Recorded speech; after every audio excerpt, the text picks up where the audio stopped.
Yay, and we're live. Hello there, we're live. If somebody's watching, there will be more people watching, I hope so, at first. And of course, this video will be up later on our channel, so you can watch it afterwards. But if you're here watching right now, you can ask questions and do the live thing there. Anyway, hello there, folks. We have a new episode of Fellowship of the Punchboards, episode 11. Where we had the topic of the day, top 3 games that should have won the Spiel this Jahres, but didn't. And the most exciting thing is that we have special guests. No Baker, but special guests. Yeah, unfortunately, Baker couldn't. Yeah, life happens. So, should you introduce yourself? Or hello, I'm Sara Erickson with Renegade Game Studios, and I am the Director of Sales and Marketing. And I'm very happy to be here on your show today. Yay! Yay! So it's evening here, it's morning there, Yes. and so everyone can watch it in their own time zone. Anyway, and I'm Ilja, just to be sure. And everyone. I am Alina. Yeah. You have your tags, and my tag doesn't work. Oh so yeah, true. So that's you crazy. have to, you have to tell. Who cares? I already told you, everybody knows me. The whole world. I'm a narcissistic person, no. Anyway, so, as always, we talk about recent plays, and I have a few written down here that I want to talk about. But maybe, Sara, you will start with some kind of a game that you want to talk about. Have you played something really exciting? So I finally got my copy of Near and Far to the table this week, and that was super fun. I've heard that there's a bit of delay to get it to your side of the pond, but it did make it to the US a few weeks ago, and it was super fun. I love all the artwork. I love Red Raven games in general. And this one, I've played Above and Below, and this one does feel similar, but it does have this nice campaign storyline. So my husband and I actually did the first one of the character mode games the other day, and that was fun. So you get to have your little character and you get to add traits to it. At the end of the game you spend skill points, but during the game it's still a worker placement game where you go on adventures and choose your own adventure type stuff where you get to a story point and you decide one way or the other to go. So it was very cute, and the stories were fun, so I'm excited to play the next one. So you played, wait, how many times did you play? Did you play this introduction and then the one first campaign? Yeah, so I've done both of those. Yep. We only tried, so there's no issue, at least with us, it's fine. We got the game. So good. I think actually we got the game more than Quite a long time ago. Yeah, quite a long time ago. I take it back. It was Champions of Midgard, which I also played this week. That one I heard was delayed. Yes. That we don't have. That we don't have yet. Yeah. But yeah, we've tried the above, not sorry, not above. Well, we tried Above and Below, obviously, and then the Near and Far. Yeah, that was interesting. Yeah, you really want to try we that. got the extra things with Near and Far for Above and Below. So there's that second book or something like that was in previous Kickstarter. So that's really cool. Yeah, more content. Do you have it as well? So I don't actually own Above and Below, and so I just got the Near and Far stuff. But I will have to get my own copy of Above and Below soon. Have you guys gotten to try that extra content? No. No. Yeah. But right now I'm recording my top 100 the full time, and I'm gonna talk about Near and Far at some point as well. So nice. Yeah. Anyway, and I think, like, just a small spoil, but I think Near and Far might at some point replace Above and Below for me, because it has the solid hero mechanics as well in it, and worker placement and such, and the story, which is more engaging story there. And the campaign there's a lot going on, which is nice. I like that better. Yeah, but Above and Below is a bit lighter. That's good as well sometimes. Yeah. I don't know which one I like more. I feel these are different enough for me to enjoy both of them. Yeah, they weren't the same. They were, if you like Above and Below, I think you would like Near and Far, but they definitely aren't the same game. It's nice to have. It would be nice to have both. I'll have to make that happen. You should, definitely. Yeah. Anyway, cool. I would tell about my first pick is the Master of the Galaxy, and that's on Kickstarter right now from Jahres Games. We got the preview copy, and we did a playthrough for that as well. So it's it tends to be a 4X galaxy, like 4X space game, but it has this kind of cube building aspect in it. It's like the what's the other called? Back building. Back building. Sorry, back building with the cubes. What was the other one? So what was the other one? The fantasy Hyperborea. It's a similar mechanic basically, and Orleans has similar mechanics. So. In this one, you have different colored cubes. These are basically resources, and you are pulling out some resources during your turn and then distributing them either on the cards, which are technologies and species cards and whatever different special abilities, or to create routes to new systems, to conquer them or to colonize them and expand your empire. So you should take a look. It's Master of the Galaxy from RS Games. I really like the game because we usually aren't into space-themed games and 4X games because they tend to be too long, and space theme isn't something that we enjoy that much. But this one was different. It felt Euro-y. It didn't feel too long, and it had different strategies and different approaches to it. So looks really cool as well. Like, it looks stylish. I don't like the art on the box that much. No, for me it's kind of opposite. I absolutely love the art on the box, especially on the box. It's like it has that slight, I don't know, retro 90s or 80s feel to it. I really do like it. Like slight hint of the retro game. Yeah, that was fun. Yeah, it reminds me of Cosmic Encounter art as well. So let me put the link down into the comments. So here you go. Oh yeah, it's very sci-fi. Yeah, but surprisingly, the rules are quite straightforward. It's pretty much streamlined, which is something I personally enjoy a lot. There are a few things that were bothering us, so I gave our feedback regarding the rules and some mechanics to designers. I hope they will tweak it a little bit. But that should be like mini tiny things. Like overall, if you think about 4X games, then this one is pretty streamlined. So it doesn't have all those, complex, tiny rules that you all have to keep in mind and remember. That's something I definitely appreciated. 3 hours learning, 11 hours playing, and then the tier down is 2 more hours. Yeah. Oh no! No, it's not like that. That's what I wanted to say. I'm just kidding. Funny. Is there anything you have played, Alina? We played. Yeah, we played. So for once, Ilya wanted to, for quite a long time, Ilya wanted to buy the game Rivet Wars, but I was kind of against because I'm not into war games.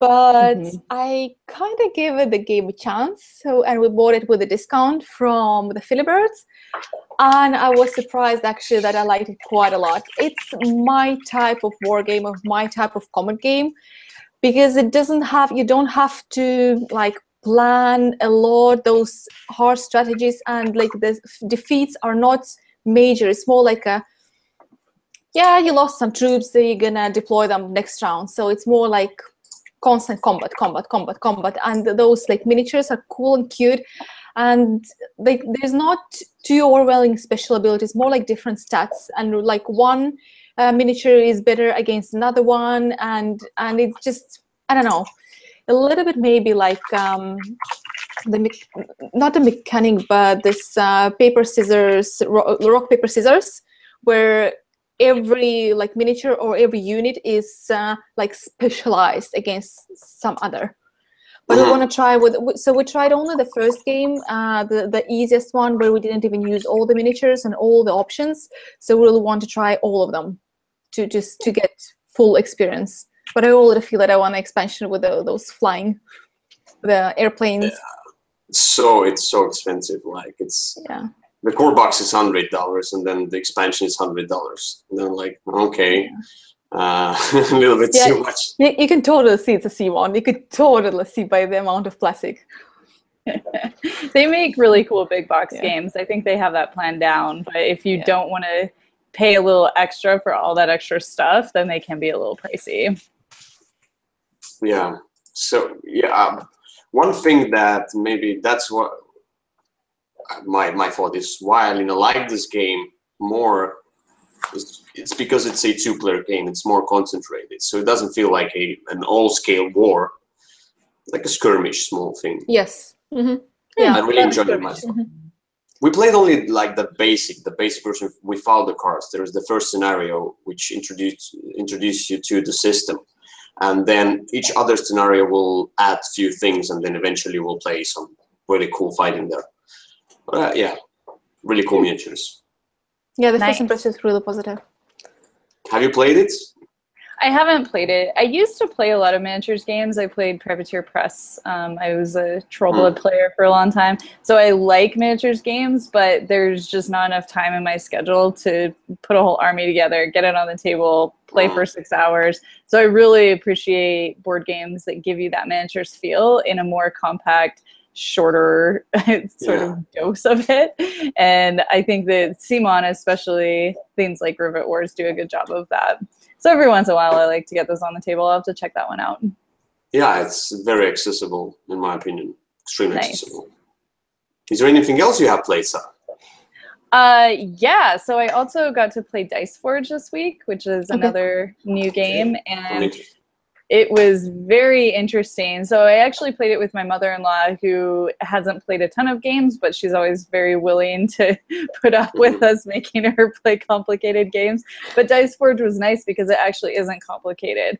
Once you get into it and you understand what's happening, it's very simple and it's all card-driven. And the iconography is really good. It's fun to pop off the different sides of your cubes or the different sides of your dice and roll them again. So basically, for those who haven't played it, it's sort of a dice building game where you only ever have 2 dice, but the sides of those dice change. And as you roll them, you get resources which you can spend to change the sides of your dice by popping them off and putting new ones on. And that's a really unique concept. I think this game that they just put out is pretty basic, and I'm really excited to see them do more with it. And hopefully they do put more stuff out. Didn't it feel like the customizing dice didn't feel more like a gimmick that's gonna be fun for just once and maybe not? I'm a little bit skeptical about the game. Ilya wants to try. I guess You guys haven't played it? No. I thought it would be more gimmicky than it was too. Okay. I was a little worried about that, but it feels light, I would say, but not gimmicky, because it is very simple right now. You roll your dice, you get resources, and you can either purchase upgrades for your dice or you purchase cards which give you either other abilities or endgame scoring. So there's 2 sets of cards in the game, in the base game, that give you totally different abilities and different ways to get points. But what I want to see is more and more of those that give you more interaction with the other players, more different things that you can do. But that's really easy. Making a game that's expandable through just cards is always better than having a game that's expandable through a lot of other parts and pieces, because it's more likely they'll do it and do it quickly. So I hope to see more card expansions for the game. I don't think it's gimmicky. I think it's very simple. Rattlebones did the similar thing with the dice. That's what I know. So that's why maybe it doesn't feel gimmicky anymore. But yeah, I'm still concerned. Like, I know that you, Sara, you enjoy heavier games quite much. And I do enjoy heavier games and lighter games, but maybe a few games are just too light for me. And I'm just afraid that this one will be too light. You have to play with the right people. Yeah. But I played it with my husband and his mom, and it was really nice because she could play it with us. And if there was somebody that I wanted to be introducing to games and I wanted to play a game that I wasn't bored playing, this would be a really good one. I also played it separately without my husband or his mom. I played it with my board gaming group that usually plays things more like Russian Railroads or Anachrony. And that was the first time we played it, and we screwed up some of the rules and didn't have the best time. But playing it a second, a third, and a fourth time, we enjoyed it a lot more each time. Cool. So that's something that gaming room that enjoyed those heavier games, did they like the Dice Forge, or not sure because of the rules? Yeah, they weren't really sure about it, but they were engaged in it and we were having fun with it. The thing we did wrong was we weren't paying attention to the round timer. And so one person was only getting points and the other two of us were building up our engines. And all of a sudden we realized we'd forgotten to move the round marker and it was almost over. And so those of us who had been just building up our engines, we hadn't made any points yet and just got crushed. But it was kind of a good sign because we were all excited enough about what we were doing that we missed that part of it. It wasn't like we really screwed up the rules and it was a bad experience. We just didn't get to do what we wanted to do at the end of the game because we ran out of time. So they all wanted to play it again. Okay. Cool. Yeah, maybe something to consider for us now. Yeah, I might give this game a chance. Yeah, I was definitely played it. But yes, it is light. Don't go into it with the expectation it's going to be a deep strategic experience because that's not what you're going to get. I'm a little bit afraid it will be too light for my taste. So I'm rather fine with heavier. Okay, actually, my personal sweet spot is the midweight. I don't like too easy ones, and I don't like too complex ones on too heavy games. So tricky. Yeah. Because you guys played Anachrony recently, right? Yep. And that was Ilja's next game to talk about. Oh, well, there we go. Let's talk about that. Okay, come on. Let's too much Dice Forge. Just a few small things. I was about to buy Dice Forge and we didn't buy it because we had some restrictions on buying.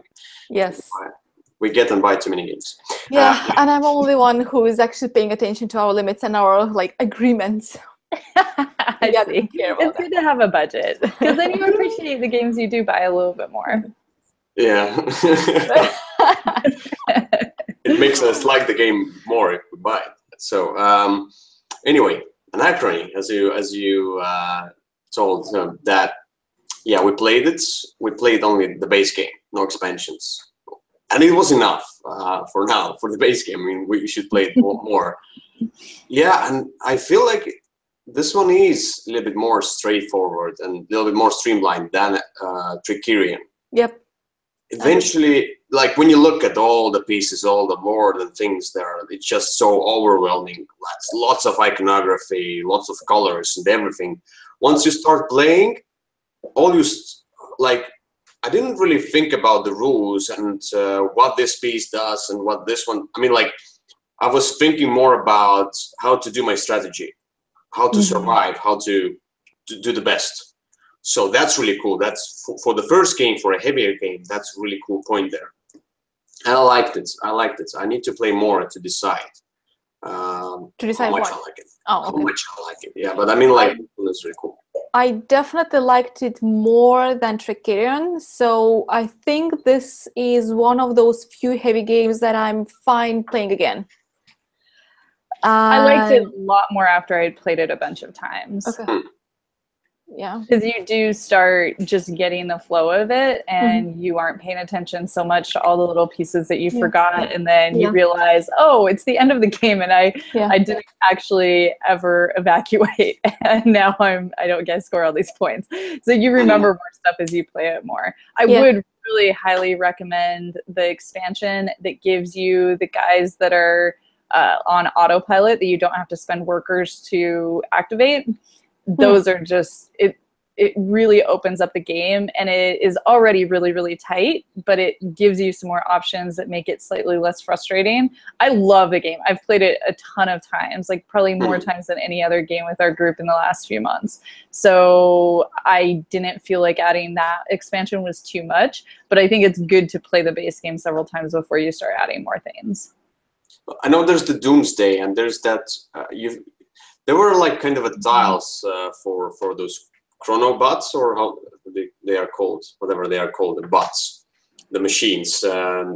You think about those bigger tiles that you add, or was it the Doomsday machine, or what do you add? I've played both the Doomsday, and I don't remember what the other expansion is called, but it's the one. Okay. Yeah, it gives you the extra bots. I've played both of them quite a bit. I actually really like the Doomsday one too. It is a little more to think about, and you might ignore it as a player, or maybe you pay attention to it. It doesn't really you can decide to interact with who if you really want to. But yeah, no, they were both good.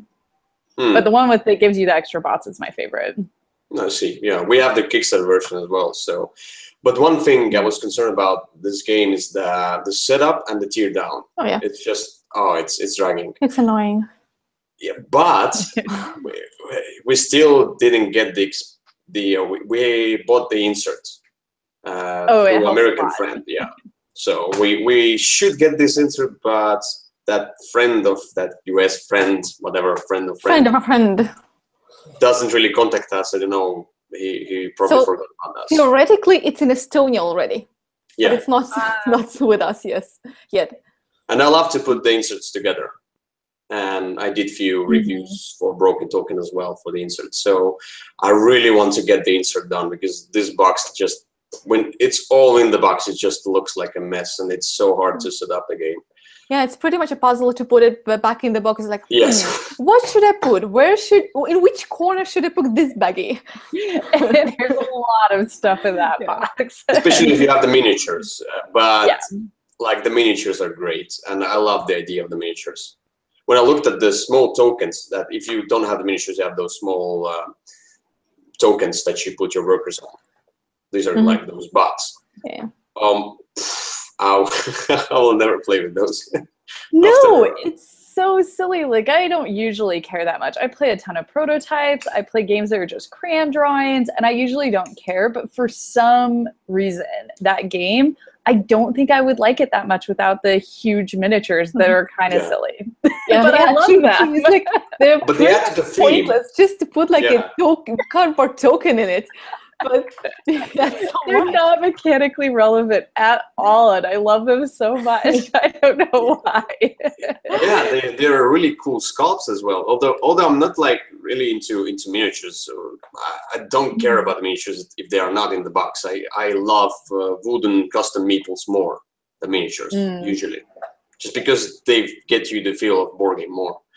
But in this one, they just feel so thematic. So, anyway, let's go to the next game. We are talking about the Anachrony, yes. Before we go to the next one, there is a quite important thing Ilya didn't mention about the game or about our gameplay, which I understand why Ilya didn't mention, but I have to mention. Ilya's brain nearly exploded. I absolutely crushed Ilya in this game. I just had to mention, I'm not a fan of heavy games, but I think I'm a little bit better. Our table is too heavy, so I couldn't flip it. Yeah. Oh, funny. All right, so we played a small game from Bruno Catala, the Game of Thrones Hand of the King. Have you tried that one? I have. I haven't played a full game of it, but I got a demo of it at one of the distributor open houses, and it's a really good little game. I was pretty impressed with it. I was absolutely amazed. We got it. I think Kyle just casually brought it to us, so it was like, whatever, let's just try. We're not super into Fantasy Flight games and those licensed games, the licensed theme. And when we finally got to play it, you lay on the table all those characters, and if you've seen the series, they're all so, I don't know, like I was totally smiling constantly because you could see how those companions were like so thematic, how it was all like mixing together, and how much in the game by moving the various tile you could actually like order their force opponent to take card you want him to take so that you would be in a good position. It had so much more in it than I expected. I was very much impressed. I think it might easily be one of my favorite like mini games, like the small games. It was really smart. Plus, really, if you put on top the cool theme and those like artwork is, well, depends. I enjoyed it because I guess I've seen the series and it just comes to life with it all. Have you seen, by the way, the Game of Thrones? Yeah, I watched the first couple of seasons. I haven't kept up with it, but I read the books and enjoyed them. So I didn't finish. I think I watched until season 5, and after we played the game, I was like, "Oh my god, I have to watch it again." So that's funny thing that it actually brought the series back to me. So I'm now watching season 6 and then gonna do the new one. Ilya haven't seen, so he didn't get the full emotion from the game. But if you like the Game of Thrones, or if you've seen that at least a little bit, you know the characters. It just comes to life. They did a really good job of melding a pretty abstract game with a good theme and doing it in a way that felt like the theme. Yeah. And the artwork, I was a little worried would feel really strange because it's so stylized and so different than anything else that I've seen in board games, but I really enjoyed it. I thought it was very cool, and I thought it worked really well for that time period and the way the story feels, especially reading the books. I really, really like the artwork. Yeah, it felt like this kind of a cartoon or for children, or we have this blue-orange titles, the choose your own adventure books, Knights and whatever the other one is, Captive. So it's the same style of artwork as in Knights. So it's like a comic style, cartoony, a little bit childish, but I enjoyed it. It was fine for me. And the game itself, I enjoyed it as well, though it was abstract. For me, at least. I mean, like, I couldn't find any reference. Yeah, that's the thing. If if you haven't seen the series, you don't understand. You really, like, for you, it's like just moving around and just a bunch of characters with different family names and coats of arms, logos. That's it. But if you have seen at least a little bit, it really is different. Yeah. I've enjoyed it a lot. I was extremely surprised by the game. So, by the way, on the same vibe, I'm gonna cut myself into this conversation to talk about one more game, a small game, because it's the same vibe of small games. It's Isle of Trains. It's an older game from SdJ and what else? I don't remember. Anyway, this is a game that won some kind of a contest where you had to use 50+ cards, something like that, in order to do the game. And this has this multi-use cards, where the cards serve as the upgrades, as points, as resources, as contracts, whatever. So many things. And you're building your trains and filling the contracts by also loading the resources onto those trains and upgrading your engine so you can build longer train. And it's all done with the cards, just a smaller pack of cards. And it's really inexpensive game. I felt like this is a really cool game. I didn't expect such a meaty game in such a small and cheap box. I mean, like, and the art itself is cartoonish as well. So it's like, okay, but Isle of Trains, it's like, wow. What I would like it to be now, and I know it was made for the contest, those 50+ cards. I would love to see it as a bigger box game.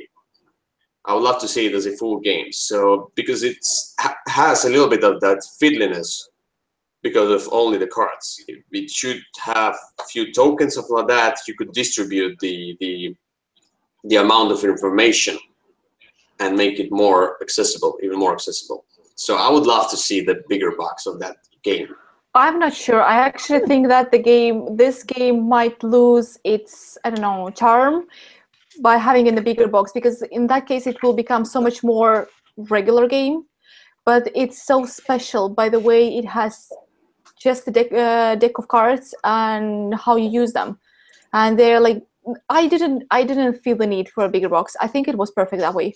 And it really was much heavier and meatier, as Ilya mentioned, than definitely I expected.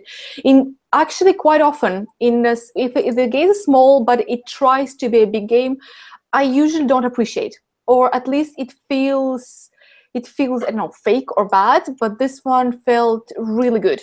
Like it didn't try to pretend something different. I don't know. I was pleasantly surprised. Yeah. Have you played it? I haven't played that one. No, I hadn't heard of it. I'll have to check that out. Do you know who publishes it? I'll tell you, it's Dice Hate Me Games. Yeah. Oh, okay. Yep. Nice. It's this box right here. as you can see. Oh, it is really little. Yeah. Cute. Yeah. Greater than, it shows greater than games. Greater than games and Dice Hit Me games. Are they together now? Mm-hmm. Okay. Yeah. Who is the second designer now? Dan Keltner and Seth Jaffe. Okay. I really like Seth's games usually. Oh, yeah. He's an amazing developer. Almost every Tasty Minstrel game that I love, I find out that he's worked on it. He's just super incredible. Yeah, and here's the arts as well. So it's like a kind of a cartoony. It's like from like kids book or something like that. So it like looks like a book illustration. Yeah, and the game itself is much meatier than you would expect it to be. So he's. I think that's a tough thing to do, is to match the artwork and the game weight. It's always a challenge. Yes, indeed. Not like Abyss. Anyway, somebody else has something to mention before we go to the next topic? Well, yeah, we played one game. I think we might need to tell about the game a little bit more because I'm not sure Sara knows the game, so it's Snowtails. Nice. Yes, Snowtails, a Renegade game. Exciting. And not Snowtails, but it's like Snowtails, like Tales. Yeah, it's a different game. Yeah, it's not the one they think. Choose your own adventure. Oh no! Like above and below. Yeah, that was up in the snow. We'll have to make that one. That was again Ilja's like fixation. He was thinking about the game for a long time. He wanted to try and to buy the game for a long time. So eventually got the game, and it was sitting on our shelf for way too long because I don't know. At some point, it just didn't invite either of us. We thought, okay, let's just try and play and then decide if we're going to keep or not. And I think both of us, we're not into racing games. That's the thing. So we just got it at some moment, but it was so different. I really like how like mathematical it was, how you have to calculate, and how you can't go, in most of the case, you can't go full speed and then abruptly turn because, hey, you just don't do that. You just can't do that. And I think it was so cool. I liked a lot. That's what I did. I was like, Ilja didn't finish. Yeah, I was like, I should go forward as much as possible. I need to. It's a race. I need to go full speed, and then on every corner, I realized like, oh my god, no, I don't have time to turn. We put some trees down, and I went towards every possible tree. Yes. Oh no. And it hit, and like I was done. I was just I really love the puzzliness of Snowtails because it is a racing game, but instead of rolling dice, you're putting cards down that have values. And you have a hand of cards and you can pick the values you want to place, and they're either to move your dog right, left, or to go forward. But you have to subtract the right and left to figure out how much you're going to move in either direction. And then also your speed is part of that calculation as well. So if you're going too fast, if you put too many high cards on your speed area of your dog sled, then you're just going to run into the icy walls and crash and then have to sort of reset and then start moving again. And the first time I played it, of course, I did the exact same thing where I put really high cards on my speed, crashed into a wall, and then got really far behind. But it does feel really thematic. I love the dog sledding theme. I think the artwork turned out really cute. I love that it is a little bit more mathematical, and you're not just rolling dice. You have a hand of cards and you're making these decisions. So when you go really well or when you crash and burn, you feel like you had more agency in that, and it's not just the luck of the draw. So I really enjoyed it too. I'm glad you guys finally got to play it. Yeah, it was something like when I looked at the components first, it was like just a few cards and the sled and then the track. Like, okay, just I'm gonna play some cards, and then when I read the rules, it was like, oh, it's much smarter how you play the cards and what do you do with those, and that's really cool. Yeah. So thanks for that game. Yeah, I personally always appreciate when the game is streamlined. This is I personally love it a lot. I don't like all those fiddly tiny rules and too many moving pieces. I really do like streamlined rules. The less the better. And when the depth of the game comes from those mechanics, wow, I love it. And this game exactly has that. Nice. That's good. Anyway, should we go to the new topic? should we talk about Gen Con now? Yeah. Let's talk about Gen Con. That's exciting. It's Cool. coming up. Finally, yeah, Alina isn't excited. Yeah. Well, So- as Carl mentioned, I'm gonna be the con widow because I'm gonna left behind. No, actually, I'm actually quite fine because I'm gonna have my own exciting month ahead. So I think I can mention, because with the previous segment we had, we were talking about ourselves, and I thought that I hope to move to a different department. So I used to be customer support specialist in a money company, and I'm actually finally moving to a position I was dreaming about, and it's compliance and fighting crime, financial crime. So I have tons to learn, and it's I'm hyped, absolutely hyped. So I think all my time is going to go to learning new stuff. Well, congratulations. That sounds like fun. Thanks. Yeah.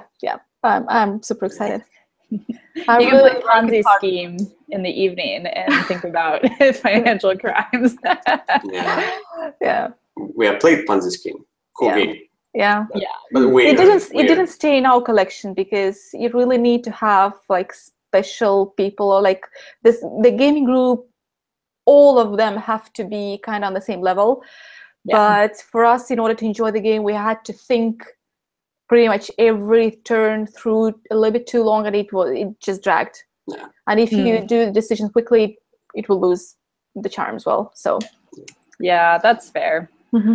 So yeah, anyway, but I'll be going to Gen Con with the Diced team, with that Ultimate Companion app. And yeah, I got the opportunity. They asked if I want to come instead of one other who needs to look after their child.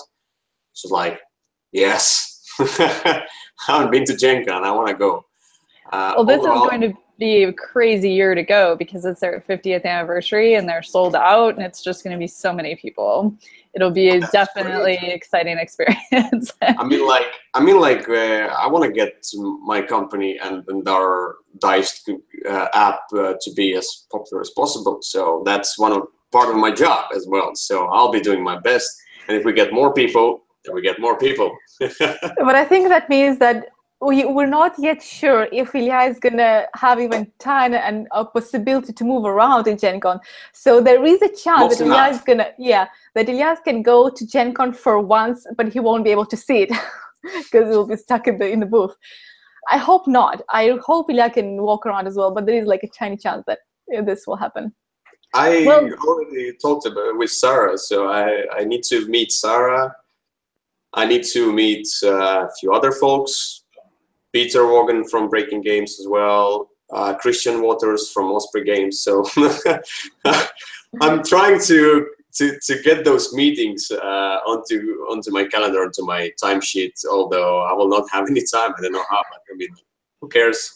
Well, the good news is because you have an exhibitor badge, you can get into the exhibitor area at 9 o'clock each morning, Friday, Saturday, and Sunday, and go walk around and look at all the other booths while you don't have to be at your booth. So there won't be anybody there to sell you games or do anything like that for the most part, but at least you can go and see stuff and it won't be crowded. So that's what I usually do. You get a chance to go see stuff because otherwise it'll be very hard to even move around. It's just going to be so packed. It's like Essen, basically. Yeah, Essen is the same. It's just crazy packed. It's hard to move around, but if you get earlier, so we got the press passes for past 2 years. So we got earlier, and it was like really cool thing to have.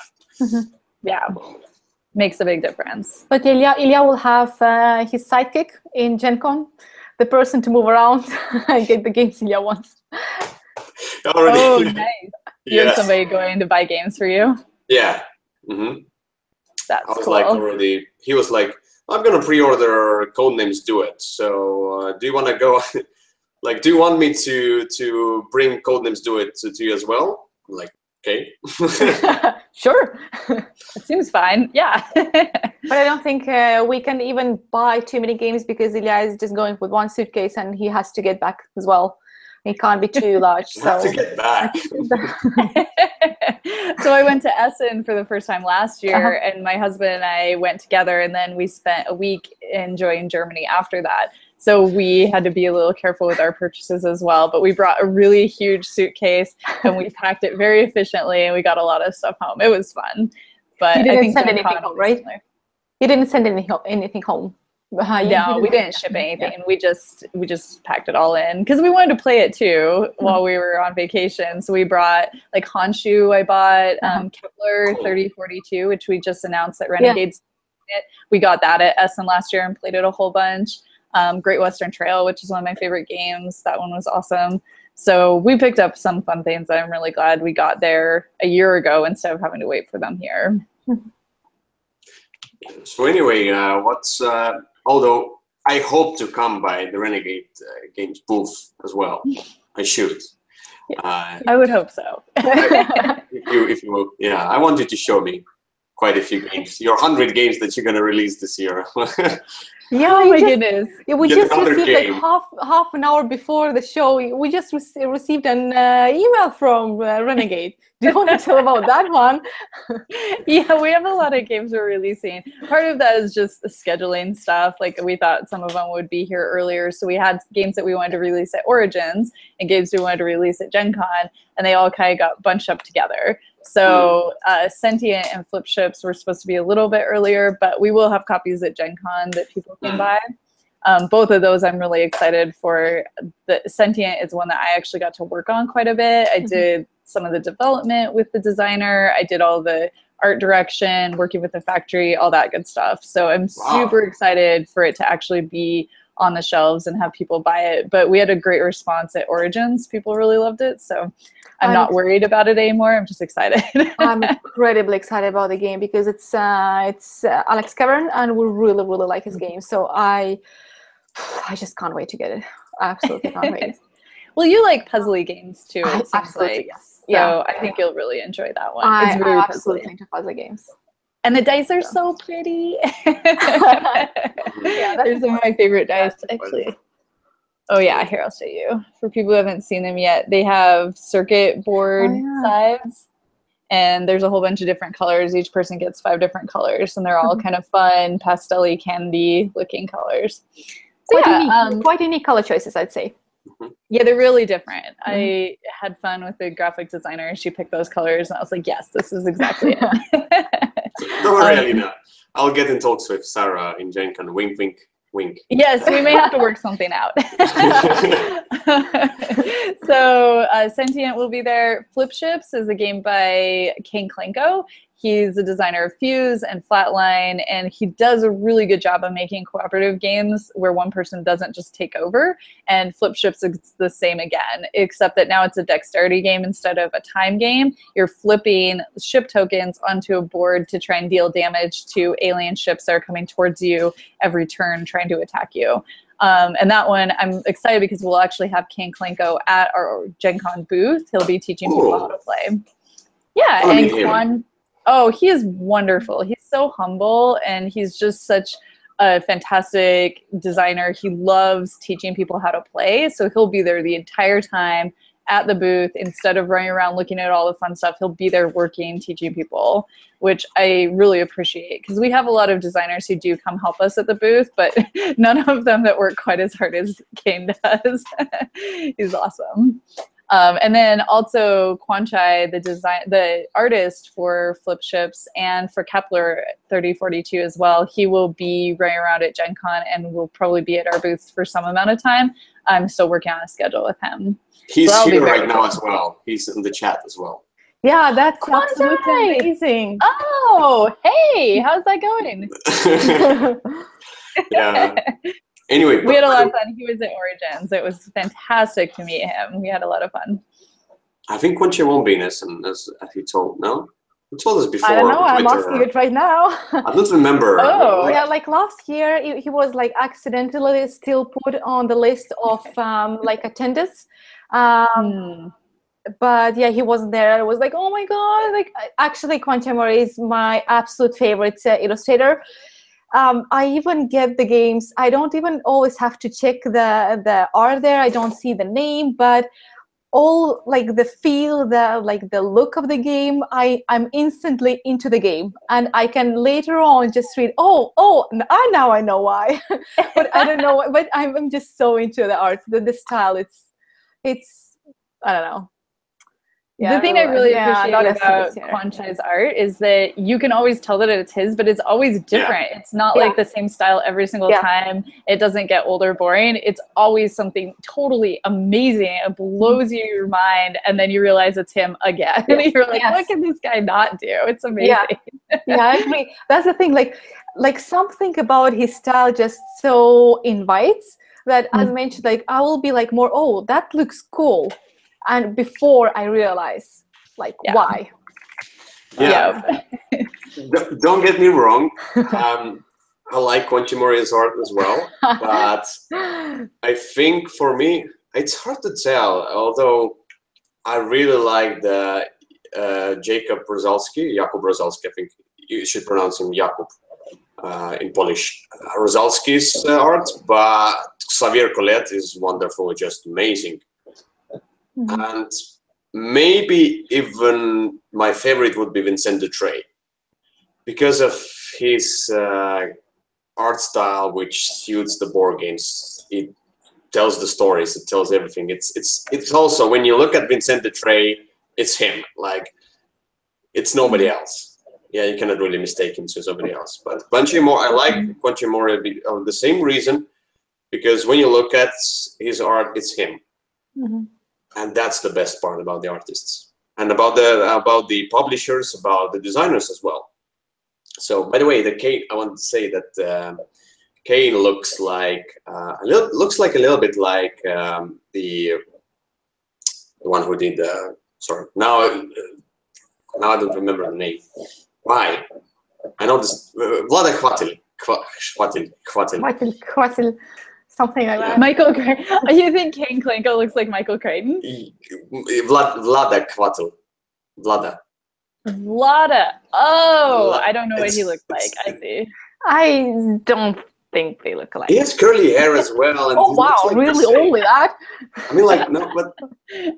Funny. Yeah. Anyway. Oh, yeah, Kwanchai is saying Beth Sobel. I really enjoy her artwork, too. She's done some awesome stuff. And she actually did the next game. I wanted to talk about Atlas, Enchanted Lands. She did the artwork for that. And it's another game by J. Alex Cavern. So you'll have to make sure and check that out. And we'll have that at our Gen Con booth as well. So you have it for sale? Yep. Yeah, it's got J. Alex Cavern as the designer and Beth Sobel doing the artwork. You can't lose. No. If Renegade is publishing as well. Just on top of that. Triple threat. Yeah, it's a really different game from him. I think it's a card game. It's very simple. It's a good little filler game, but oh my gosh, it still is very thinky. You'll have to play it a few times to really get it. But it's a very simple game. There's just a lot of good choices. And then, of course, the artwork is just stunning. That so I think people will like that. Type of game. Yeah, it's nice. You can throw it in your pocket. It's very tiny, which is good too. It's in the same size box as Blood of an Englishman, which I really also like, being able to have some nice little travel games like that. So basically you'll have flip ships, you have Sentient, you have Atlas. What else do you have in Gen Con? Oh my goodness. So we also have Raiders of the North Sea, which was just nominated for a Kenner Spiel Award. This Jahres. And it was, sorry, it's a little early for me. So it was just one of the nominees. And then we also have Scott Pilgrim, the precious little card game, which I don't know if Scott Pilgrim is something Europeans were very aware of, but it was a pretty big deal here. There was a big movie for it. It's a graphic novel, sort of about, it's a coming of age story. It's about a young man who's left his house. He lives in a crappy apartment. He has a girlfriend, but then he meets this new girl who is just incredible, and he's totally love struck. So it's a story of him trying to win her over by defeating all of her evil exes, which is a really cute storyline anyway. The graphic novels are wonderful. They're by Brian Lee O'Malley. And so now Keith Baker, who's the designer of Gloom, made made the card game for it. And it's a deck building game. It's got some cute, unique mechanics, but it's very, very story driven. If you like Scott Pilgrim, you will love this game. So you say you will fight girlfriend's exes in that game? Mm-hmm. Cool. Yeah, the main story, you fight her you watch Scott Pilgrim fight her 7 evil exes. And each time he fights one of them, it goes into this kind of crazy video game mode, and they do all these video game moves.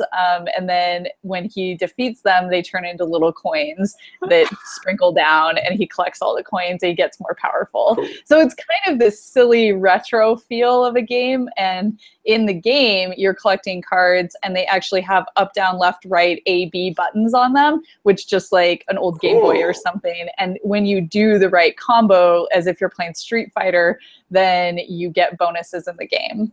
So that's also kind of a fun, silly theme that's part of the deck builder. Well, is that that type of game that if you know the graphic novel, then you will kind of understand the humor in it, and if not, then it will be like, okay.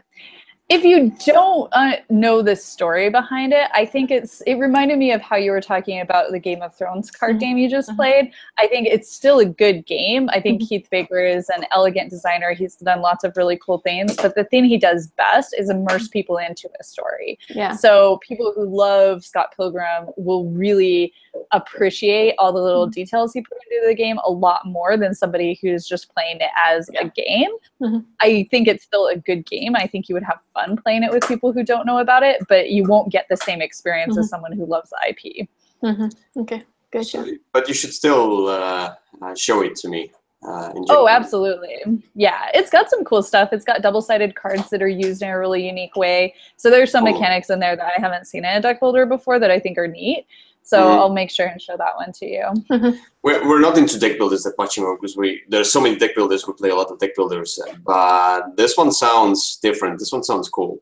Like when you say that to, like, because I have played those old TV games and the video games with those buttons and those retro style things. I have played all of that in my childhood, so I'm into that much more than Alina. I haven't played any of them at all. Like, no, pretty much zero video games at all throughout my life. I maybe tried some, but I never played. Oh, you missed out. There were many, many hours spent in the car driving across the country playing with my Game Boy Advance that I love so much. I don't know what I would somehow never got into that. Just. You missed the life. That's right. I still play games with my husband. We play board games in the evening, but then sometimes we play video games too. I play a lot of stuff from Blizzard. I used to play World of Warcraft a ton. Now we've been playing Heroes of the Storm. So I've always played video games. That's not popular. Yeah, I tried the Heroes of the Storm, but I'm not into this kind of games. I'm more into this involved RPGs The Witcher, the Dragon Age, and so on. I don't play many games, plus the Civilization, of course. The Civilization series, that's my favorite game of all time. Counter-Strike. Counter-Strike as well. Okay. They're on par. So I don't play many because I now have so many board games to play. But I mean, like, wow. Yeah, I do probably prefer board games most of the time, but, you know, when you have 15 minutes in between bedtime and eating dinner or whatever, it's kind of nice to just throw down a Heroes of the Storm, and it's like playing a team sport for a little bit and then we're done with it. So I like that kind of stuff. But we played a lot of RPGs together. It's just something my husband and I do together. So if I didn't have him, I probably wouldn't do him either. Cool. Anyway, this thing I wanted to ask about the you announced did they ask you about the game, the Dragon's Horde? No, that's the email I mentioned, that we received the email, like the newsletter, like, I don't know, half an hour before the show, the Dragon's Horde. Do you want to tell about that? I love the cover. Oh, it's so good. So we announced 2 games this week. The first one was Kepler 3042, which is a reprint of a game that came out at Essen last year, a little bit heavier Euro game. And then this one, Dragon's Horde, is another reprint that we're doing. It originally was a Kickstarter game, and then it was printed in Germany by Cosmos. And when they took it, they made these beautiful, larger tarot-sized cards. The original one were just little standard American-sized playing cards, and then Cosmos turned it into these beautiful, huge cards. And oh my gosh, the artwork in this game is just incredible. So it makes sense to have more of that artwork show up on the card. So we decided to go with the Cosmos layout and use all the original artwork. So the game is just really beautiful, and it's kind of a funny theme. You are a dragon, and you are trying to collect treasure and chromatic sheep, which is very silly. There are a bunch of different sheep cards in the game, and they're all the different colors of the rainbow. And you're trying to get sets of them. You're also trying to get sets of treasure. But all the other dragons, all the other players, are also trying to attack you and send angry mobs after you. And you have to balance what you're trying to collect with what you think other people have in their hands, because all of the cards have different backs of the cards. So you might know that somebody has a red card in their hand, but you don't know what type of red card. So you have a little bit of information, but not enough all of the time, which is pretty cool. And you're keeping the artwork, right? I'm sorry, what's that? You're keeping the artwork? Yeah. The same? Yeah. Yeah, so we'll keep the original artwork just like both versions of the game had, but we'll also be doing the large tarot-sized cards. I'm interested in this one. It looks amazing. I love, like, every single card looks different. It's gorgeous. I don't know. Yeah, they're really good. Yeah, I'm much more into card drafting than Ilja, so I'm set collection, so it sounds again more of my type of a game than Ilja's, but yeah. Nice. It's a quick little card game, so I think pretty much anybody can sit down and play it and have a good time, and then go on to play your heavy filler or heavy game for the evening. So it's kind of nice to have those ones just to start off with. But I still do like all sorts of card games. I love them. Like, it's card games is just, although the card stock needs to be good, you know? The production needs to be, you know me. Yeah. Clank. I'm looking at you, Clank. Oh no! Sorry, but I mean, like, the black borders. You don't like black borders? Yeah, black borders is just your thing. So the reason black borders are nice is because then if it's not cut as precisely, you can't tell. So black borders really make a lot of sense. You can do white bordered cards too, but I think that there's sort of a feeling that they're not as good because of Magic, and it has such a strong influence on this whole industry that the original Magic cards that were in the basic sets were all white bordered, and the fancy cards in the more specialized sets were all black bordered, and so people just don't like white bordered cards. I think you could get away with it in really specific cases. I can't think of any games that actually have white bordered cards, but I think you could do it now. Maybe it's been long enough and not enough people have played those types of Magic sets, but it's tricky. I think you'd have to really work hard to make it look good. I think what Ilja is trying to say, all kinds of borders, but especially black, because they will. Either way around. But I do understand why there are borders sometimes, because the cost of the art and the cost of the print is so much more. As I understand, if you print on the whole card, it costs much more. It's more that it just has to be more precise. I think it's much more difficult to print on the entire card and make all of the artwork look good and have all the graphic design be really clean. It's much easier. Like, there's a good reason why Magic laid out cards the way that they did. Like, there's some room for that, but I kind of like the cleanliness of having the boxes and the borders.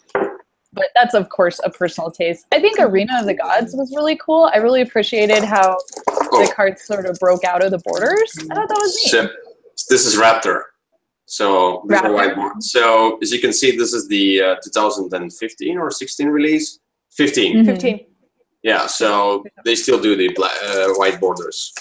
But the cards here are good quality. They are a little bit too thin, but they have this linen finish on them. So at least that kind of thing. I'm like, I do like really good card stock, but we can get over that. We can, if the game is really good, because I enjoy Clank very much. So I think this is one of those topics where every single time in the review Ilja mentions the card quality or borders, I always argue back.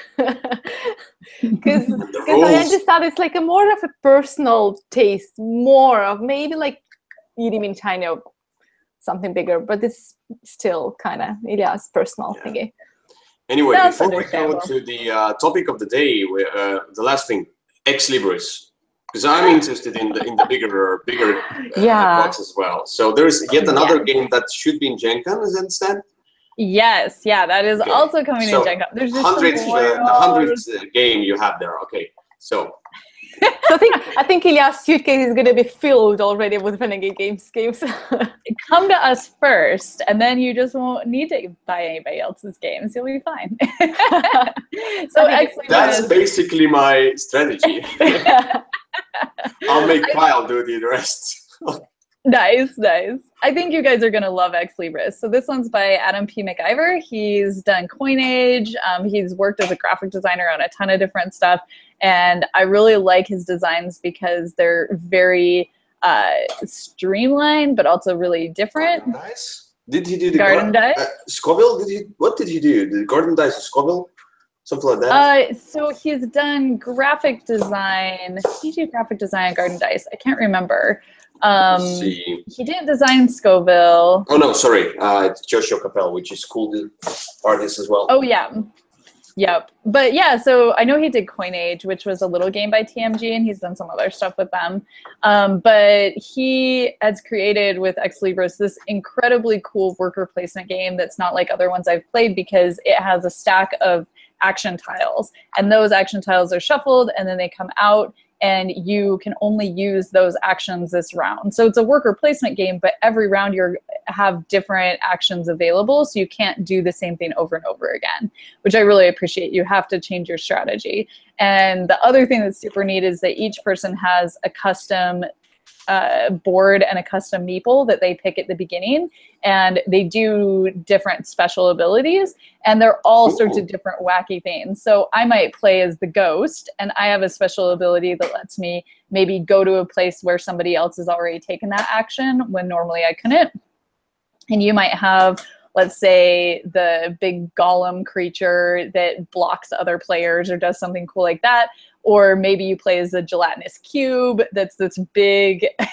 Alina's favorite. It's this big, clear green cube that's got bubbles in it from the things it's eaten. It's just really wacky. And because they each have their own abilities, every time you play, you can play with a different one of these characters, and they're super fun. And even though it's only a 4-player game, there are 12 different characters included in the box, cool. Which seems really crazy. But when you say gelatinous cube, I always think about Catacombs. I don't know why. Just this chunky piece, right? So, I don't know how you have to even flick this thing. I don't know. I did it well. I did fine with flicking it. Yeah, you killed me. Kill me every time. I think one thing about Ex Libris is like, yeah, you're mentioning all of those like interesting creatures and characters, and you forget to mention or like keep in mind, hey, that's a library. So yeah, I absolutely appreciate the humor in the game. It's very silly that way, but it's a good thinky, puzzly game because it is still Euro-y. You're playing a worker placement game, but the main core of the game is that you're getting books and you're having to put them on your bookshelves, which are 3 or 4 imaginary shelves in front of you that you organize all of your books alphabetized into these shelves. And every time you place a book, you have to place it orthogonally adjacent to another book. And at the end of the game, they have to be sort of in a square so that the books don't fall off the edges. And getting that puzzle to work out and have all of the games the right order is a really good challenge. And that's what all your actions do, is allowing you to place books on your shelf or rearrange them or add new things. And that's just a really fun little thing to be playing around with.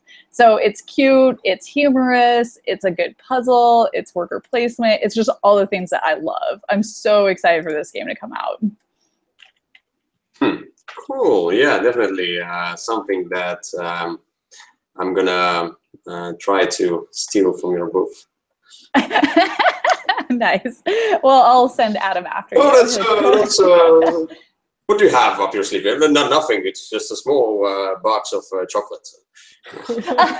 So actually, we've been talking about this a bunch this week. We have, we're doing Clank tournaments. And as part of that, the winner, the person that has the highest score every single day in the Clank tournaments that we do, will get a custom hand-carved wooden maple dragon that's like about this big, and they're really heavy. They're super awesome. My husband made, I think, 10 of them out of really fancy wood, and they're amazing. So we're trying to figure out how to have those at our booth without them getting stolen, because they're really cool.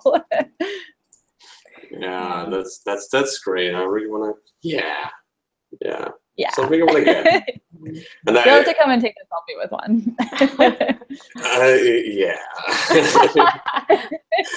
Like something I told you that I like custom meeples more than miniatures. So yeah, the custom meeples is something, because they're not in every. Usually you have those just meeples or something like that. But if you get all the different custom meeples, they are so nice and cool. They're so different. So you can get miniatures in almost every game nowadays, but the custom meeples, not everywhere. Oh, Ex Libris will be like your favorite game. It's got a whole bunch of custom meeples in it. They're all really fun. Which one? Ex Libris. Ah, yeah. That's cool. That's cool. Anyway, should we go to the topic of the day? Finally. Ooh, yeah. Oh, we forgot about that one. Oh, the topic of the day. What was the topic? Let me see. Okay. Anyway, we're going to talk about our top 3 games that should have won Spiel des Jahres, but didn't win. Why? Why so? Anyway, now I want to talk to Sara before. I did a small cheat, because when I looked at the Spiel des Jahres winners, those, I mean, like the original, which is Game of the Year title, I was like, I didn't play this game, I didn't play that game, and okay, I know this game out of all the nominees, so maybe I will mention this one, but like, I couldn't find anything for my top 3, because we are Cult of the New. So basically, I looked at the Kinderspiel des Jahres, and I know what Sara did right now, but turn around. Yeah, sorry. Turn around. Da, da, da, da. Okay. No, we don't need to have copyrights issues. Anyway, yeah, I looked at the Kinderspiel des Jahres, and I basically picked from there, because I know the games. All of them? So all of the games on your list are from Kinderspiel?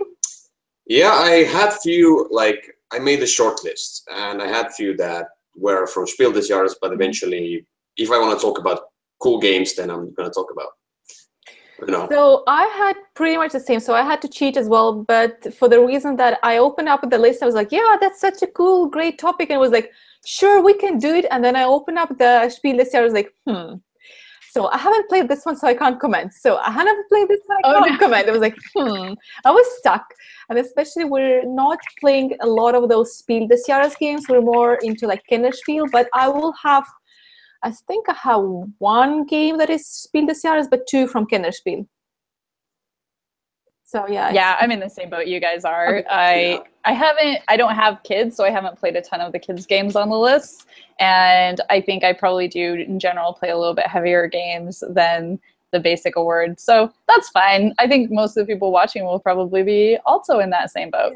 Yeah, I think so as well. Though in the recent years, when I looked at the recent years, and this year and last year, I really did agree with the winners. So small spoiler, but I already told you the Kinderspiel des Jahres. I mean, from the Spiel des Jahres, the original, whatever Spiel des Jahres. I looked at those, and yeah, I would agree on those. So it seems to improve.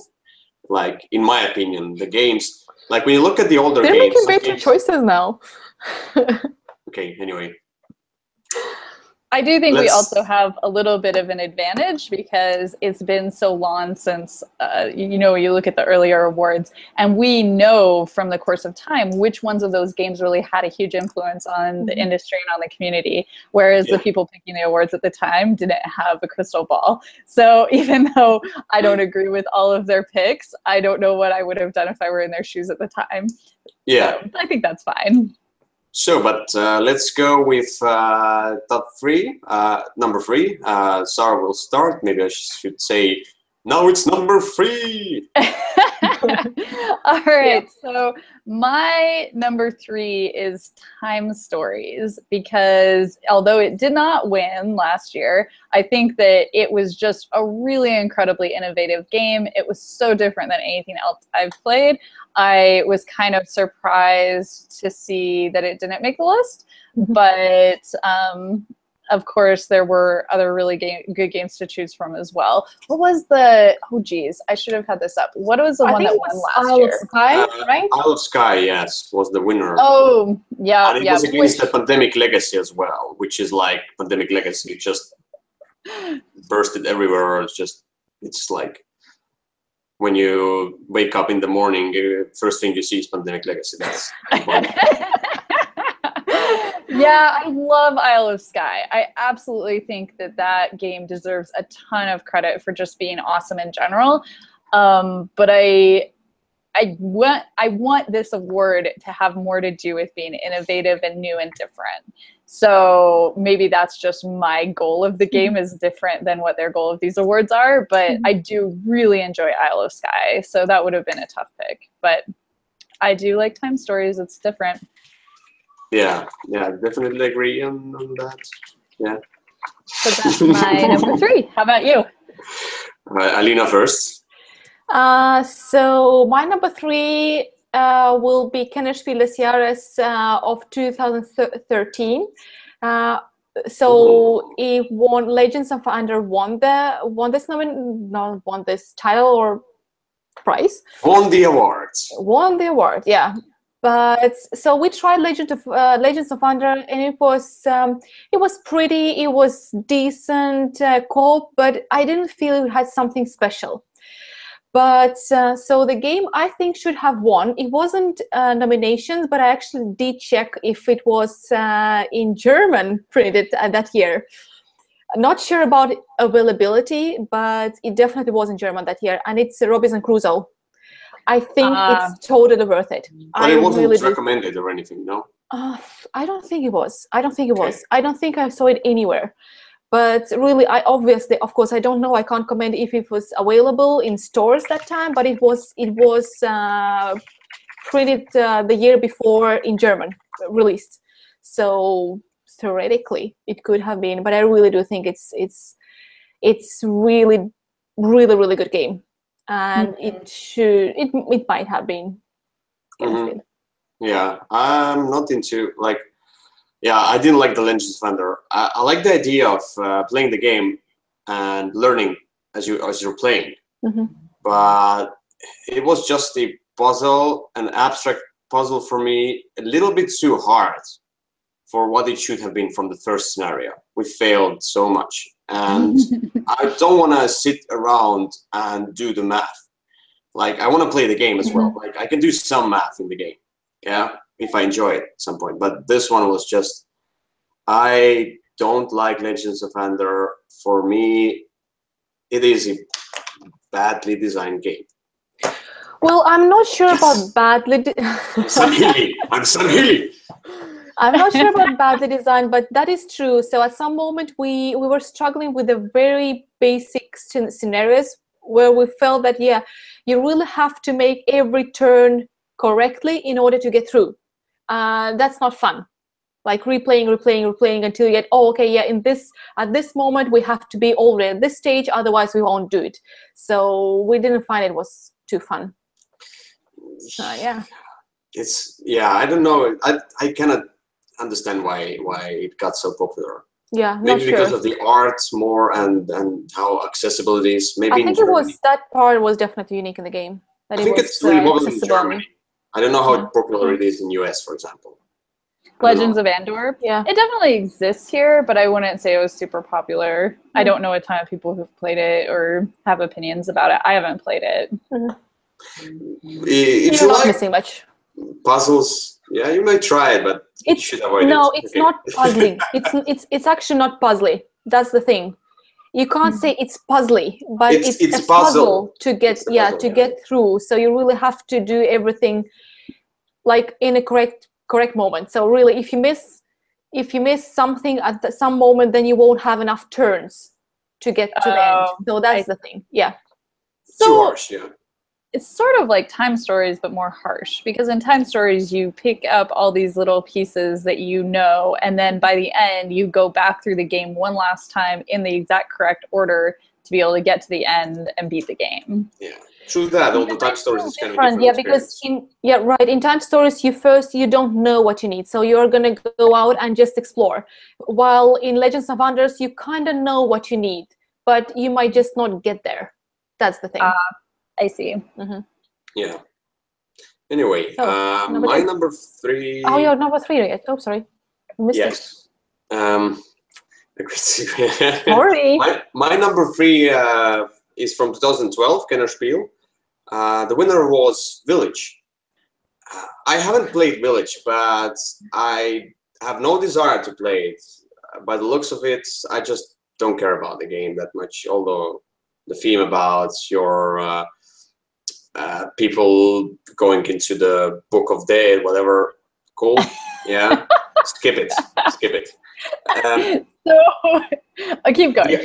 The other we'll have a discussion later. The other 2 games that were nominated were K2 that I have played and Targi that I have played also.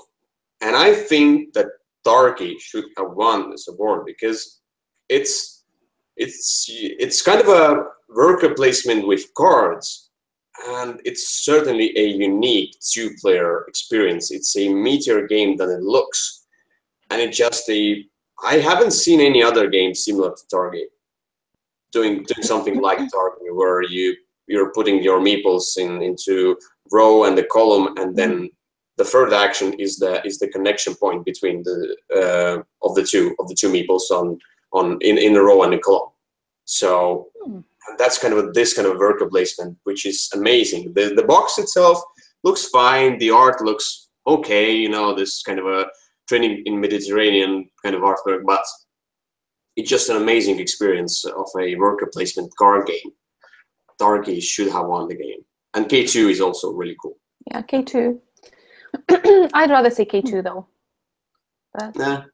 I have not played K2 or Targi, but I don't play a lot of 2-player games generally, so it's good to have a few really good ones to know about.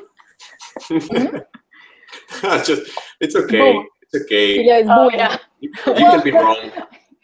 But The Village is seriously one of my favorite games of all time. And I know you said it didn't really grab you, but I just fell in love with that game. And part of it was sort of the timing that it came out, because I'd played other worker placement games. We'd played a lot of like Agricola and those other types of things. And then The Village was like, it took all those things I knew about worker placement and flipped them upside down, because you're taking your actions by taking things off of the board, and sort of like how Raiders of the North Sea did that too. In a lot of ways, I think they're very similar. You take an action by removing a cube if there's one there, and then once all the cubes are removed from the action you want to do, you don't have the ability to do that action anymore.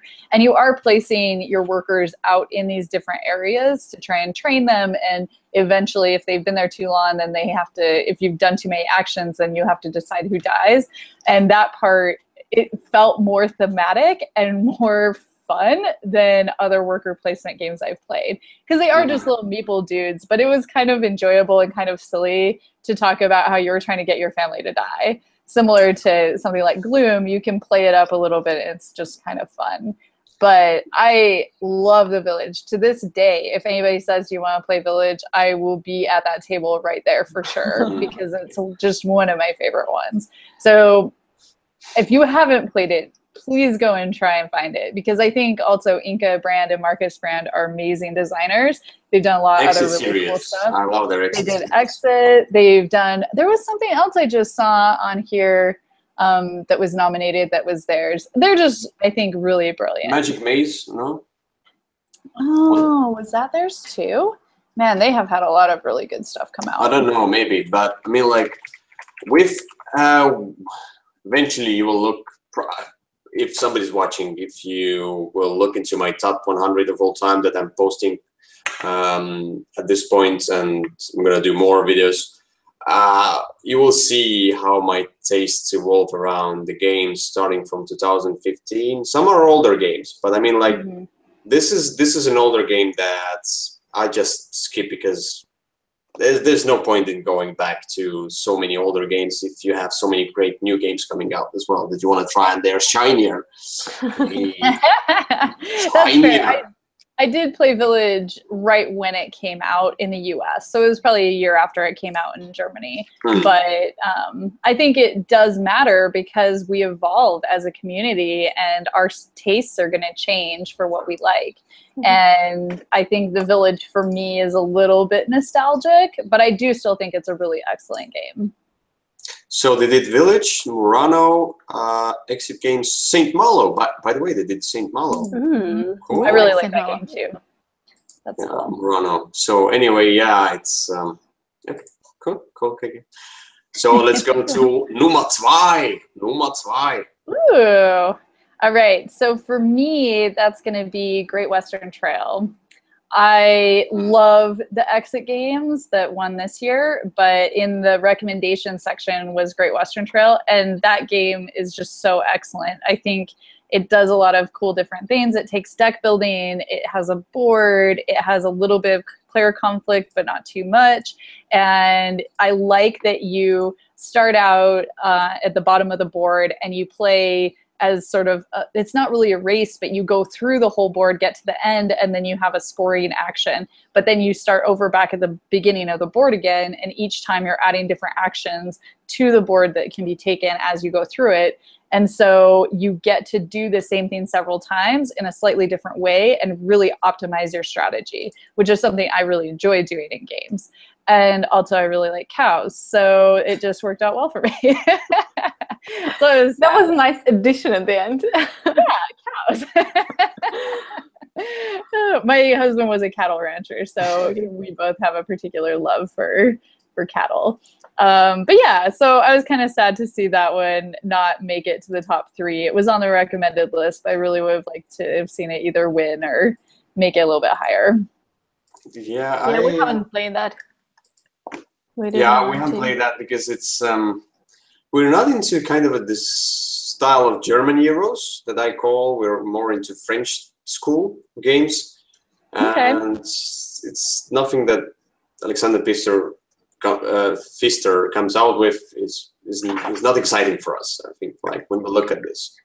Yeah, and we might try it at some point. You're not into cows. Well, that really knocks it down a few levels. We don't love cows. So once more, you should look at my top 100 at some point. I get all the videos. Yeah, stop advertising. Yeah, it's exit games and escape room games. They just invaded our house, my life. I even have to, so we have like 2 things. Ilja asked me not to talk so much about work because I really do love what I'm doing, and I asked Ilja not to talk that much about escape games. Like, if there is some kind of escape room game that we don't have, I will find it. I will buy it from in any possible way. So right now I'm looking forward to unlock the second series of Unlock, the new Exit Room games, the Deckscape, the Exit, the Escape, whatever the titles are the same anyway. We actually we made an agreement with Ilja that each time we play like an Exit game, we're gonna play the roll and write game as well. Oh, nice! Roll and write game. Yeah, that's awesome. Yeah, oh my gosh. So I think that the Exit games definitely deserved winning because they are just so unique and so different and so well done. But I was surprised by the category that they won in because I think anybody could play those games. I just don't think they should have been in the game enthusiast category because my sister and her kids would love these. My parents would love these. I almost think it was unfortunate for the Exit games that they won within that category instead of in the regular Game of the Year category. And I think they deserve to win Game of the Year. They're so cool. No, King Domino won, and it's totally well deserved. I like King Domino too, but I don't think that it's as unique and as inspirational for the industry as the Exit games were. I don't know. I'm absolutely glad and happy for the Spiel des Jahres winner this year. Oh, donkey. Oh dear. Kitty, doggy. Yay. Anyway, your number 2, Alina? My number 2 is the same year that Sara mentioned last time. So instead of Isle of Skye in Kindred Speed this year is 2016, I think another game should have won. So I haven't played Isle of Skye, so I can't fully comment that one. But still, I think that Blood Rage was such an excellent game, and it has such a wide, like, public. So is it echoing, by the way? I kind of feel it's echoing. No? No. Okay, then yeah. Okay, never mind. But yeah, what I think is special about the games is that the game has such a like wide range of people who can play and who actually enjoy the game. So it became Sam Healy's like number 1, and it's definitely like somewhere in top 10 for I think both of us. It's absolutely genius game. I absolutely love it. Just totally love it. And the game has such an emotions and stories. So yeah. Totally. I do love Blood Rage. That one is pretty awesome. Yeah. Blood Rage is cool. I don't remember if it's in my top 10 or not. I don't know, maybe it's, yeah, we'll see. You should watch my...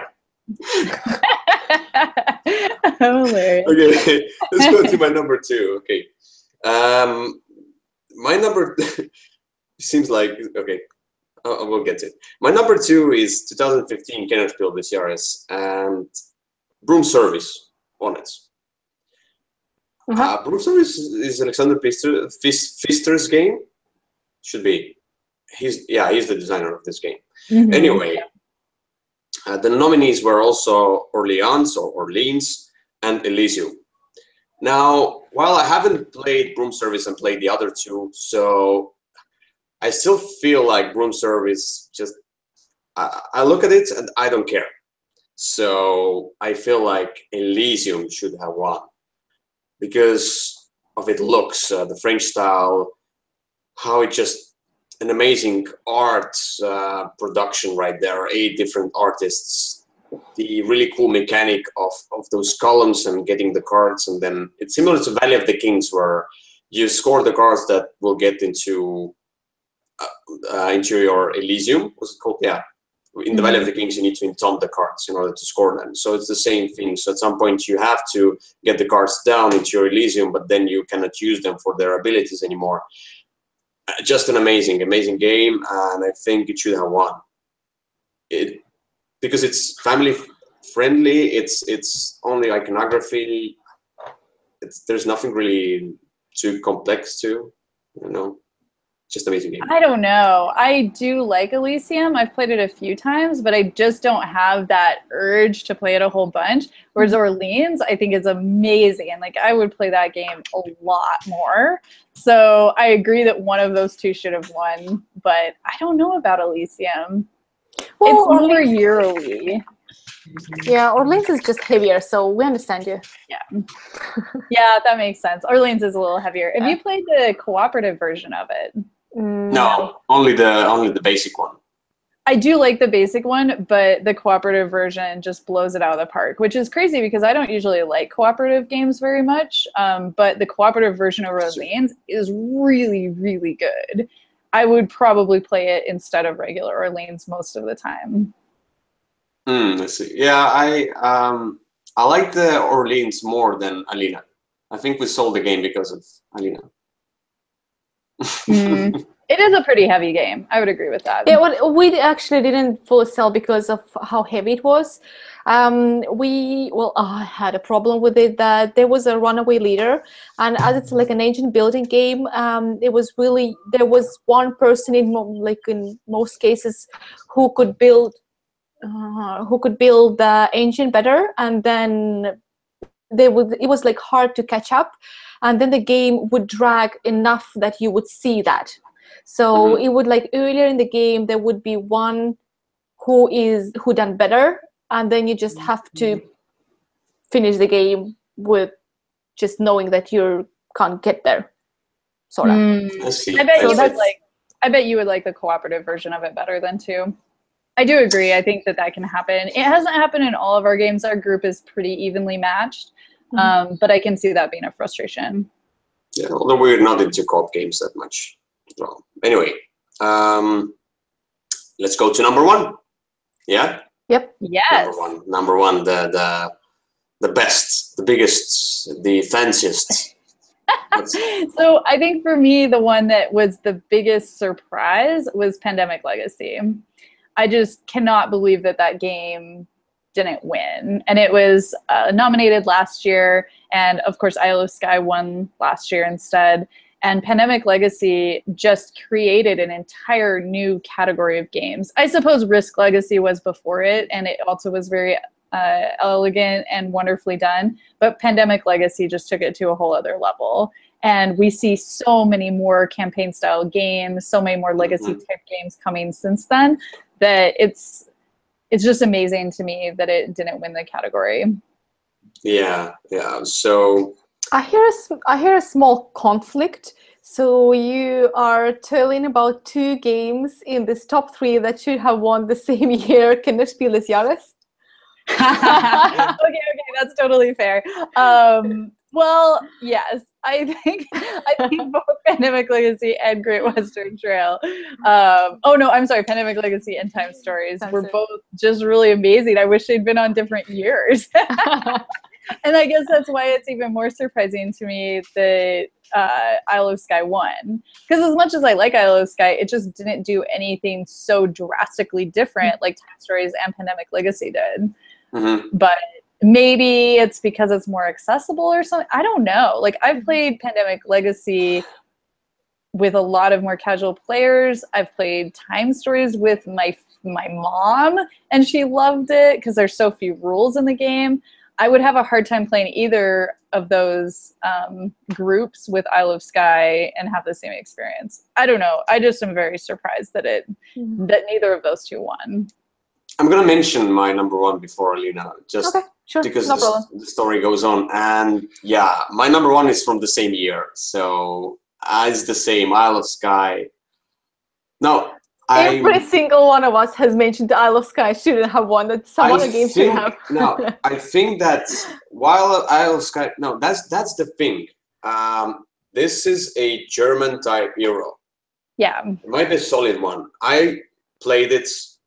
For me, it's blah, whatever. The looks of it, don't care. Yeah. The gameplay, the auction mechanic is cool. Everything else, just don't care. It's a boring game. It's for me, it's extremely boring game. And then I look at the other nominees. I look at Pandemic Legacy, and then I look at Time Stories. And when I was doing the list, I was like, what should I choose? When I think about the crowd, when I think about the public, then Pandemic Legacy is just everywhere and should have won. But as I haven't played Pandemic Legacy, and I cannot make a full kind of a statement, an agreement that it should have won, I picked Time Stories. I love Time Stories. Spoiler, it's in my top 10 of all time. Great spoiler. Yeah, I feel like Time Stories is an experience. It's different. It's great. It's something that no else game has done so far. I mean, like, it feels very, very different. With Pandemic Legacy, we haven't played it. Of course, it was the first in the legacy style game, and now we have more legacy style games, so it might not feel that unique anymore. But Time Stories still keeps it ground, and still they come up with different scenarios. And even if some scenarios are not as good as the others, I still enjoy every possible session we have. When we usually play Time Stories, we just gather in the morning, play till the evening, play like the whole thing from start to end. So we will have the whole story as one, as a full experience, as a full gaming day. I just adore Time Stories. And Isle of Skye, why? I don't know. I'm gonna call Sam Healy, and he's gonna throat punch that Isle of Skye from the first place. Really, I'm gonna do that. Okay, I'm gonna grab my phone now. I think Isle of Skye should have won almost any other year. I do really enjoy that game, but man, Pandemic Legacy and Time Stories, just are really tough to beat. I think that's just kind of a crazy year. But I think it's good. It shows that our industry is making more different, more unique games every single year. And this year, again, the list was crazy. There was really good stuff on there that would have been hard for me to pick from. And I think it's just getting better. Yeah. So, but what's Alina's number one? My number one is Spiel des Jahres for once, not Kinderspiel. So last year, Codenames won Spiel des Jahres, which... Get out.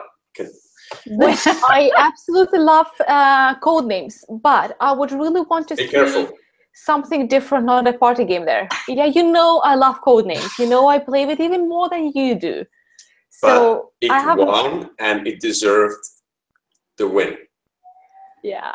And nothing else. What would you put there instead? I think I would want there to be not a party game. That's the thing. So, and I would put there Mysterium, the game. So by that time it was reprinted by Ilja, please remind me, who was like Asmodeus ludically. Yes, okay. Not ludically, sorry, not ludically, the Ludi. Ludically? Wasn't no, it? Libelud. Yeah. There's ludically, there's Yeah. ludically, there's Ludi Bay, and there's Libelud, and just Ludenote, there's Ludenote as well. Why Lu? Lu? Yeah, so this game came out and it was absolute hit. When it first came out from Portal, it was absolute hit and a blast. And then they did even nicer artwork and released it in other languages. And I was so convinced it will be there at least in nominations. And I was extremely surprised it wasn't even nominated. But I think it's an amazing game, and it it is accessible for almost anyone. And the game experience is different, like within the same group. If you change the ghosts, or each time you change the group, the experience is going to be different. And I think that is so amazing. It adds so much to replay value and the whole emotion and game experience that I think it totally deserved Spiel des Jahres. It was recommended in the Kennerspiel category that year, wasn't it? I think it was. Was it? You know, I might be wrong, but I really thought it was recommended. I saw it on one of the lists that I was looking at. Okay. I agree. It deserved some sort of recognition, but it was a gamery version of Dixit, in my opinion, and I just didn't feel like it was that different.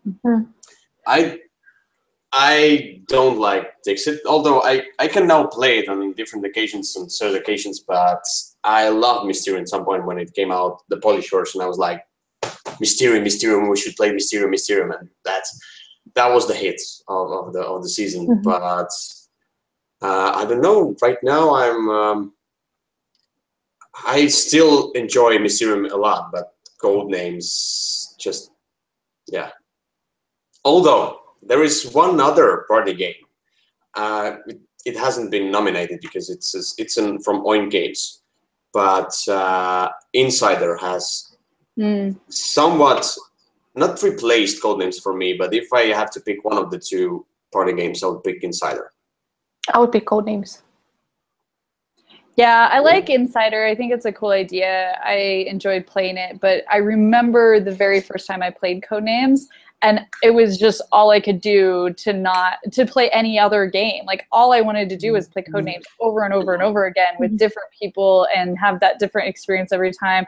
It was just like it took over my entire gaming world for a little while. And there was just no other game that I've played in a really long time that was that same experience for me. Yeah. Anyway, that's cool. Our cats don't do that. Cats should start shouting as well soon because it's time for their dinner soon. Soon, yeah. Anyway, they're already in different rooms. We can wrap up the conversation here with this top 3, but there are a few questions for Sara. Exciting. Okay, what's coming from Renegade at Gen Con? We already told that. We did. We new had a lot of expansions for Clank, please. Okay. So we know that people absolutely love Clank. We're very excited about that. If you haven't played Sunken Treasures yet, you should do that absolutely. It came out in March, and it's a super fun expansion. It gives you a whole double-sided board, more cards, all that good stuff. But we know people love Clank, and we will do more. So you just have to be patient. Yeah, okay. So, and there's also, I saw Renegade is reprinting Raiders of the North Sea. Any changes or upgrades from the original? We are keeping it as close as possible to the original because the original was just so good. We still have metal coins. We still have the same size box. All the artwork is exactly the same. Mm-hmm. The only thing we changed is the box has our logo on it. And that's about it. That's a lot. That's, Yeah. that's the whole, you need to have the artist for that. And then, well, you know, and it will proofread the logo. Yeah, to redo the logo. We also will have, of course, the nominee logo on there for the Spiel. And that's about it. But we will have copies of that for sale. I know it's been really hard to get in the US. It's been a little bit easier in Europe, but it's been, most people just haven't ever seen it before. Like, I played it for the first time just recently. So people are pretty excited to be able to get their hands on it and have it be more accessible. So I'll be at our booth. Should be fun. So the next question. Any other reprints from overseas you plan on bringing to the US? If not, any ones you would like to reprint as dream projects? As dream projects, oh man, there's so many good games out there. But tell one game you would love to have the license for and get it to US. Oh, that isn't already in the US? Geez, I mean, it was Kepler. Like, honestly, I really picked that game out and just really pushed for it because I loved it so much. And we are doing that one, so I'm very excited about that. Other than that, I don't know. That's kind of tricky. Like, I loved a lot of the Splatter games, and they're really difficult to get here. So it would be fun to have some of those over here. Otherwise, I haven't played a ton of games that are only available in Europe because I've only been to Essen once. Insider? Insider, that would be fun. I think that would be a really good one to have here, of course. Deep Sea Adventure, you can kind of get these games. They're a little bit expensive, and they're only available through the BGG store. As a retailer, I would love to be able to sell those games on my shelf. I think the retailers in the US would be very excited about that. But yeah, I don't know otherwise. I've heard a lot of good things about roll-in rights that aren't available here that would be fun. Like Knock Mall, I've never played, but I've heard good things about it. What would you guys suggest? You probably know better than I do. I actually have a question just related to that because we once mentioned you one Taiwanese, I think it was Taiwanese, the Dao Cheng. Have you tried that? No, I haven't played that one. You still have to. You really do have to try it. I think it is streamlined and unique, and it has something special in it. And I kind of feel it can totally be down the Renegade's alley. So you really should look into that. Oh, that's exciting. I might be. I'm not sure how it fits into Renegade line of games, but you should definitely try it. Maybe you can tweak it a little bit, like just a little. Yeah, because there's one rule that needs to be tweaked, but it's a small rule that you can just abandon that rule and do the rule much easier than it is. I can do it myself. You know? Yeah, we did like one house rule, but overall the game is streamlined and it is unique and it is streamlined, and I don't know. It's streamlined and unique and streamlined. Yes. Nice. Anyway, no, I would love to play that one. That sounds good. Cool. So that would be my recommendation, by the way. Get it there. Anyway, another question. I wanted Lotus for a long time, but I have been concerned with it being too light. Any chance it might get an expansion to make it deeper? I love the look and the feel. The look and the feel are amazing. I love the way that the game works where you're growing these flowers on the board, and every time you're placing cards down, it adds to these growing flowers in your garden. We don't have any expansions that we've talked about yet for Lotus. I think that if you're worried that it's too much of a light filler game, it is a filler game. It's not going to be your entire evening game. It's more like a trick-taking game in a lot of ways, that you're going to sit down and you'll play for half an hour. It'll be a beautiful experience. But there's a lot more strategy in it than you would expect. If you're a little concerned about whether or not you would like it, we do have an app version of it coming out shortly. It's in beta right now. I've been playing it a ton. That would be a good way to try it out, a pretty cheap way to see if you like it. And then if you do like it, you could always go and purchase the actual full game and be able to play it with more people. But I think it's just absolutely gorgeous. If you like lanterns, it's a very similar weight game to that. And it does have good player interaction. It's a little bit more competitive than lanterns, I would say, but very similar. I played it, really cool. And nice look of the game overall. Flowers and such, and custom tokens, wooden tokens and such. So I love insects, so those are fun. The little insect insects, yeah. So anyway, you have already answered that question in the chat, but I mean, like, so everyone else who maybe skipped this one, will Gravel get a reprint? Seems to be hard to get right now. It is a little hard to get right now. We did run out of it earlier this year. It has been reprinted, and we're just waiting for it to get onto a boat. So the answer is yes. We love that game. It's coming back. So soon. So let me see. Are there any other questions? Yes, there was one at the end. How to win Fuse? My recommendation, if you really, really want to win Fuse and you've been having a tough time, is play it with 5 people. I do think it's a little bit easier. You get a lot of dice and you have more people to kind of help out and direct things a bit. But you also should play with the same group of people several times. So that's my recommendation. I think we won this one, just 2 of us on 3rd attempt or 4th, something like that. I think it's harder with 2 players. Yeah, but we won it on 3rd attempt, actually. That's pretty good. Yeah. I think you have to work together more than you would expect. Co-op games often have a leader problem where one person takes charge and just tells everybody else what to do. Because of the quick pace of Fuse, you cannot do that in this game, especially with a higher player count. You have to set up your team with, you can have a leader, but everybody has to really contribute to be able to get through the whole game.